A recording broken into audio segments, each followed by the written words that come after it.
हे एव्हरीवन, चला मस्त अशी उपम्याची रेसिपी आपण पाहणार आहोत। इथे मी 1 चमचा तूप टाकलं आहे कढईमध्ये आणि त्याचसोबत 1 वाटी रवा टाकून मी छान भाजून घेणार आहे। रवा अगदी गोल्डन कलरवर येईपर्यंत भाजून घेणार आहे। हलका गोल्डन कलर यायला हवा आणि छान असा सुगंधही येतो रवा भाजला गेल्यावर। हे बघा, अशा पद्धतीने मी ते रवा भाजून घेतला आहे। रवा आपण काढून घेऊया एका ताटामध्ये थंड होण्यासाठी। रवा काढून घेतला आहे मी इथे। लगेचच पुन्हा कढई मी गॅसवर ठेवून त्यामध्ये 2 पळी तेल टाकून घेतलं आहे।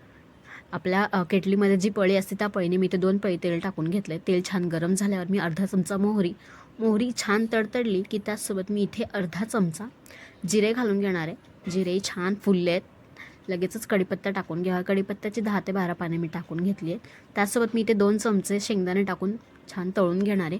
बघू शकता शेंगदाण्याला छान कलर आला आहे।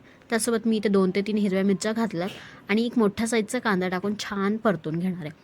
आपल्याला कांद्याचा कलर चेंज नाही होऊ द्यायचा।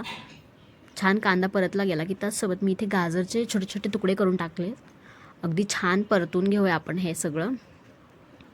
तुम्ही तुमच्या आवडीप्रमाणे भाज्या घालू शकता, जसे की वाटाणेही घालू शकता तुम्ही। मी इथे फक्त गाजर टाकलं आहे आणि 1 वाटी रव्यासाठी इथे मी 2 वाटी पाणी टाकलं आहे आणि चवीपुरतं मीठ टाकून घेतलं आहे। छान पाण्याला आपल्याला इथे उकळी येऊ द्यायची। मी इथे एकदा छान मिक्स करून घेतलं आहे। हे बघू शकता, पाण्याला छान उकळी आली की त्यामध्ये भाजलेला रवा टाकून घेतला आहे मी आणि पटकन मिक्स करून घ्यायचं, म्हणजे रव्याच्या गुठळ्या होऊ द्यायच्या नाही आपल्याला। हे बघू शकता, पटापट मिक्स करून घेते इथे मी, जेणेकरून रव्याच्या गुठळ्या होणार नाहीत।